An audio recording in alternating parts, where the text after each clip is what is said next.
Good evening, Fernwood. I'm Neil, and you are joining me for day 19 of my 325-day trip through the entire DVD box set of the awesome, very odd 1970s sitcom Mary Hartman, Mary Hartman. We are heading out of a big storyline, which was Mary being trapped inside of an abandoned storefront with a murderer for the last week or so. So I thought, since we have shifted from that storyline back into something a little more normal, I'd do kind of an overview of things that I have started to see after, almost 4 weeks of doing this show.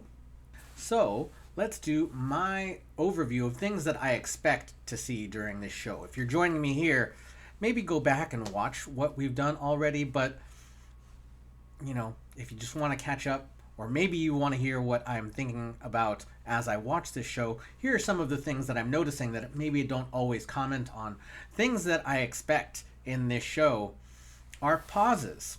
And I think sometimes they're dramatic pauses and sometimes they are awkward pauses. I feel like this show was playing soap opera, obviously, but also it was playing at something that we wouldn't see on TV again until shows like The Office or Parks and Rec, with just the awkward moment of what are they doing? I mean, this show, unlike the shows I just mentioned, was played or was performed on a daily basis. So literally, the actors were learning their scripts. They often, when you watch this show, you will see bloopers literally happen on screen, and they just don't have time to fix them. That's just how it goes. They just run right through it. So, awkward pauses or dramatic pauses or, bloopery moments. We also will see, and this is explicit in the script, meta commentary. So we're going to see things like characters that are critical of what's on television. Mind you, this is a television show with actors talking about what television represents to their characters. We'll see overall criticism of how things are marketed and how we think about the world when commercials are a big part of our daily intake of information. That's even back to the first episode with quotes like waxy yellow buildup. But every single episode has something that seems to be little jabs at the way that commercialism has sort of taken over the mindset of the American populace at this day and age. And by this day and age, I mean 1976's day and age. It's probably no different now, but it's something that, was definitely new at the time. I think criticizing commercialism within a commercial product was something that I have not seen in shows of that period or earlier.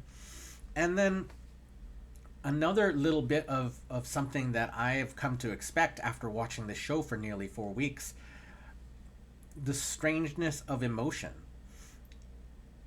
I'm not sure where this goes, but for me, oftentimes we hear about characters having emotional reactions. They'll say they have the emotion, but it's played very flatly, or it's played in a way that undercuts us seeing the character or the actor go through that emotion in a more outward way.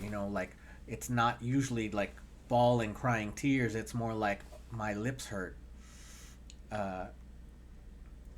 There are fights and stuff, and that stuff is normal, but or that stuff is included in this show. But it's just one of the weird ways that this show disconnects from so many different kinds of storytelling approaches to emotion. So those are things that I have noticed over the last almost 4 weeks. Now let's catch you up on storylines that might have taken a pause over the last week while Davy Jessup had Mary at gunpoint for almost 5 days. 3 major storylines that I want to address. I'm going to do them in the weird order, but let's do this order. Charlie and Loretta are the neighbors of Mary and Tom Hartman. Loretta is a singer who, every time she has an emotional moment, she tries to turn it into a song. Charlie is her loving but also quite a bit older than her husband, and they have two things going on. First, they have a plan to get themselves to Nashville to start Loretta's singing career, but also Loretta has just found out that she is pregnant and she has a history of miscarriage. So there's going to be some this way or that way. At this point, they're gung ho on the music career. So we'll see where that goes. The next family are the Shumways, and that is Martha and George. Those are Mary's parents and sister Kathy. So Martha and Kathy are usually jabbing at each other about Kathy being kind of into going out and seeing men. You know, it was the 1970s, so it was still breaking free from, 1950s mentality where men only were aggressors. Kathy's a little more like into going out and seeing men. George has a little bit of a protective side for Mary. There's a little conflict between George and Tom. Grandpa Larkin, formerly known as the Fernwood Flasher, Grandpa Larkin has been seeking out psychological counseling.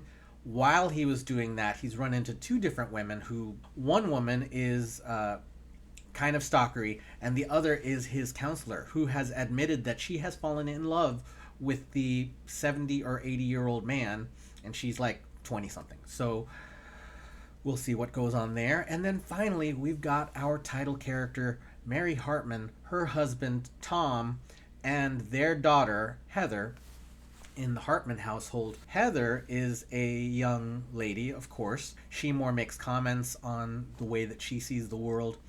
But the big story in the household of the Hartmans is that between Tom and Mary, their relationship has been strained by two things. First, Tom and Mary's bedroom relationship had been very rocky because Tom seems to be in denial about his erectile dysfunction. In his working to prove himself as a man, has had an affair with a woman named May who works with Tom and Charlie and George, all in the same factory. Mary, of course, has learned about the affair or has picked up enough clues to know that an affair has happened, and she is really, really emotionally affected by this, to the effect that she fainted at the mention of May's name. In addition to that, Mary and a young sergeant at the Fernwood Police Department have been hitting it off. They were tied up together as hostages by Davy Jessup, and during that time, and before that they were flirting a little bit, but during that time they even started to connect a little bit more. There was a bit more of hand holding, even if they were not face to face. Detective Foley, not the most professional of police that I've ever seen on television or met in real life. But, we find that in Fernwood there's a lot of non-professionalism going on in many, many different career fields. That is my overview of the series and my catching you up. So let us get into Thursday, January 29th, 1976's episode of Mary Hartman, Mary Hartman.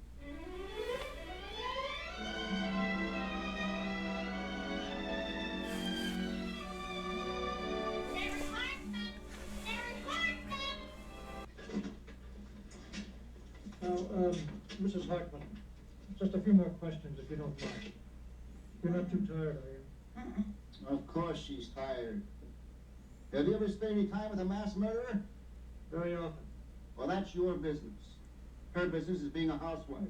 No, Pa, I'm glad to cooperate. The police have been very nice to me. They rescued me from being a hostage. Dennis risked his life for me. Dennis? Who's Dennis? Me. How come you're on a first-name basis with him? We see, Pa, when you tie together with someone for 6 hours, it becomes more of an intimate situation. It's hard to keep calling him Sergeant. What's intimate about being tied back to back? Unless What's not it's for intimate about that? dragonflies, they can't even see each other. I know you can't see each other, but you'd be surprised how much you can feel through your backs. I mean, you're communicating.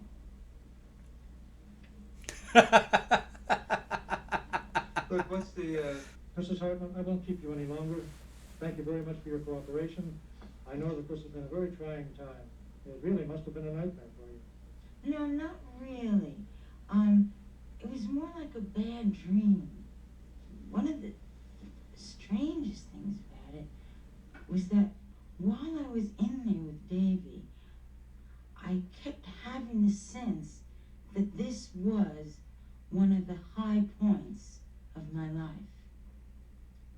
See, I read a book once called Our Town by Thornton Wilder, and there's this girl in it, Emily, and she lives in a town, and it's like ours, only she dies, and then they bring her back to life for one day, and she comes back, and she sees her life, and she sees her ordinary life, and she sees how special her ordinary life is, and she says, quote, "Does anybody ever really realize life while they are living it?" Unquote.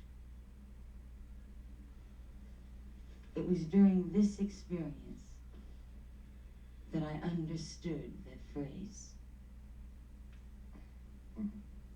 What's going to happen to Davy? Are you going to keep your promise and give him the 24 hours to get away? Oh, absolutely.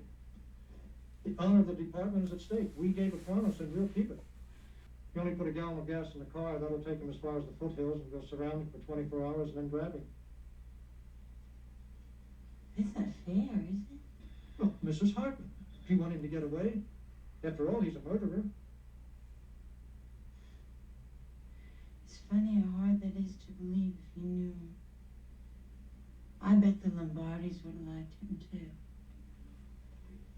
Mrs. Hartman, thank you very much. You've been a great help. Yeah, I think, Martha, Mary, we ought to go home, Martha. Yeah, I got the car parked right outside. That's okay. I'll go in. I'll get on Todd's car. Where's your cat?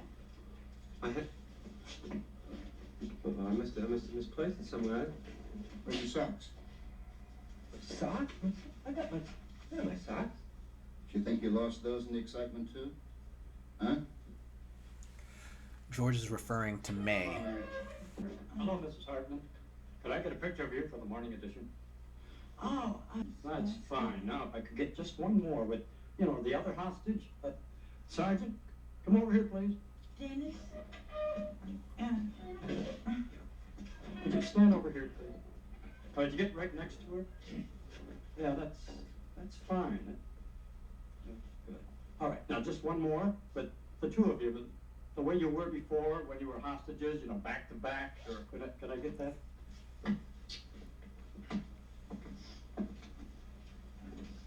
Are you getting the message? Huh? You said there was communicating through my back. Oh. Mary, please. We really gotta get home or Martha's gonna have a bird. Hey, you. Yeah, come here. Where are my handcuffs? Yeah.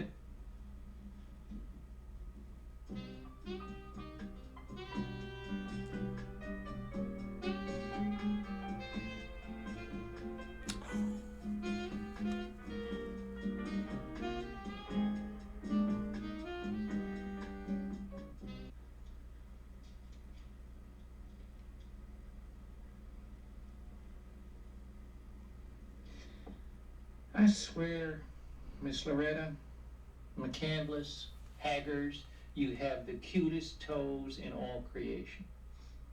They make me mind of 10 little piglets just nuzzling up for their breakfast feed.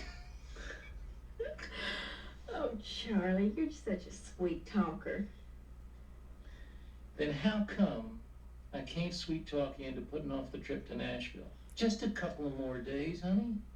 Charlie, you gotta quit treating me like I'm some puny little heifer, honey, just 'cause I'm just the teensy littlest bit pregnant. Now listen, I come from very hearty stock. Why, a half hour before my grandmama birthed her 13 young'un, she was unloading 100-pound bags of fertilizer off the pickup. Yeah, well, that was your grandmother. The doctor's worried about you. You shouldn't have been even out in all that excitement tonight. Now, Charlie, honey, you know I couldn't have sat here while my very best friend was being held hostage by mass murder.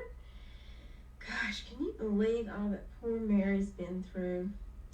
I mean, it's bad enough that her marriage is going down the drain, but spending all that time in a Chinese laundry.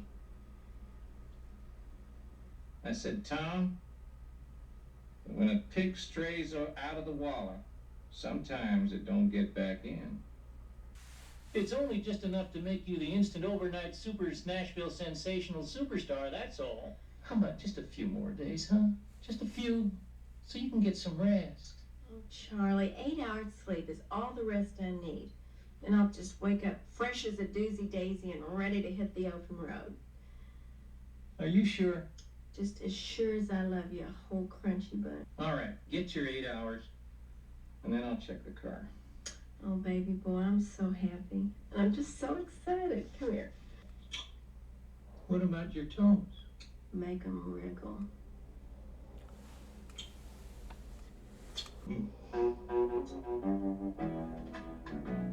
There's a lot of foot action in that. Go to bed, Heather. I'm gonna step and watch the news. No, it's late. Go to bed. Do as your mother says. I don't need any help. We've got to talk right now. Okay, fine. Oh, look, everything that's happened. This is no time to talk. I'm too tired. Being held hostage by mass murder is very hard work, you know. I mean, people get used to it, but it's the first time for me, and I'm exhausted. Well, I thought you wanted to talk. What is there to say? My marriage is wrecked. I've really tried to make this a good marriage, Tom. I really have. I mean, when I think of all the magazine articles that I've read over the years on love and marriage, and I think of all the documentaries that I've watched on television about the family, and I think of the constant searching that I have done to make things better, the new cooking recipes, the floor polishes, the depilatories, all just to make ours an ideal marriage. That's what I tried for. But I failed. I'm a failure. Is that what you wanted me to say? Is that it? Well, I said it. I hope you're satisfied. I'm going to bed now. Good night. Hey, what's going on? What is this? Huh? Mary, what's going on? What are you doing? You're going to sleep downstairs tonight. On the couch? Why? Because our marriage is over. Mary, I told you I know about May. look, the thing about May is really not I anything. don't ever want that name mentioned in my house. If you ever have to say that name again, you are to say that woman.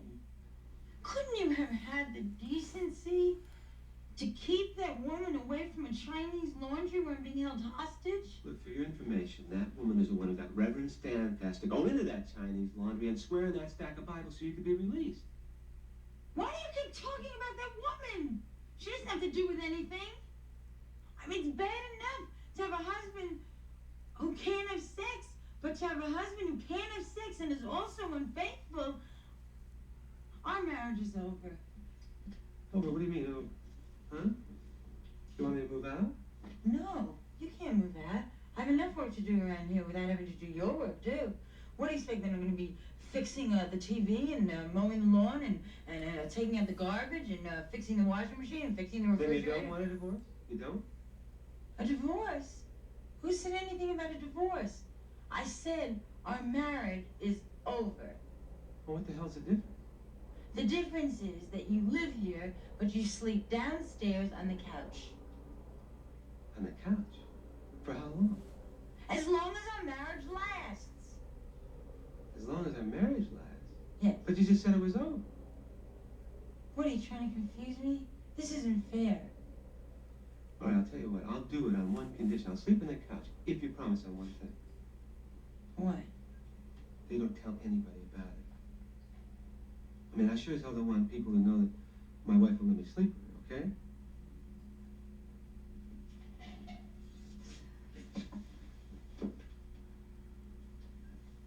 Well, I don't want people to know that my husband will let me sleep with him.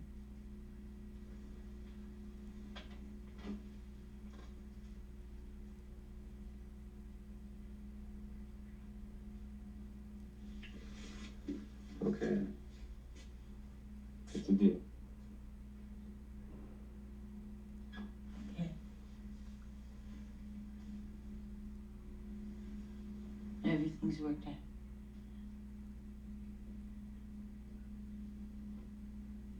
Good night.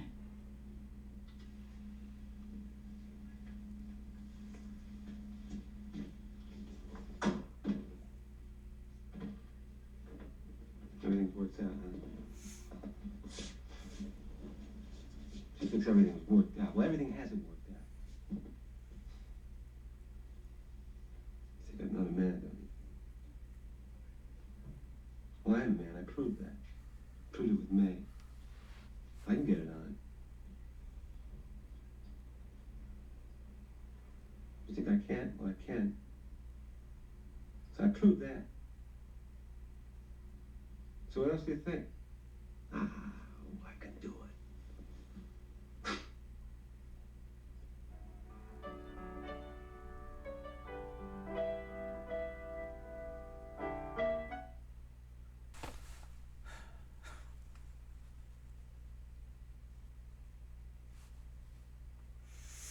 It's a soap opera.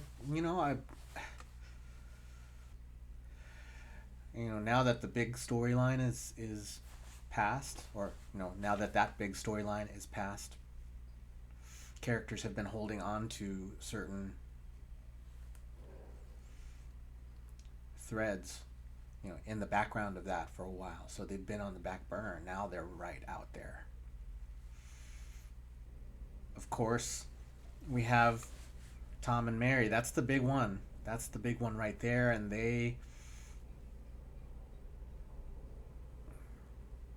their deal is not ideal. It looks to me like it's going to be a big mess. Not only that, though, May's still holding on to feelings for Tom. She had his hat and his handcuffs and was wearing them in bed silently. Of course, Mary and Dennis, they have a clear connection that other people are picking up on. I'm worried for Tom and Mary, actually. I know that Tom was certainly in the wrong in terms of, well, I mean, even from the beginning with his way of handling the erectile dysfunction at home, not to mention the affair that he had. Those aren't healthy ways to deal with the problem of manliness, because that's clear. It's clear to me that Tom is feeling inadequate. I feel like we get a little bit of a healthy example of a relationship with Charlie and Loretta, even if Loretta's a little bit, not as careful with her own health as she might need to be. But there's affection and care in that relationship, and I'm glad, because that's the counterbalance to the stuff that's going on for Tom and Mary. I didn't expect this episode to hit me so hard after the end of a crisis, but there it is. That was January 29th, 1976's episode of Mary Hartman, Mary Hartman. Thank you for coming along, and we'll see you tomorrow night in Fernwood.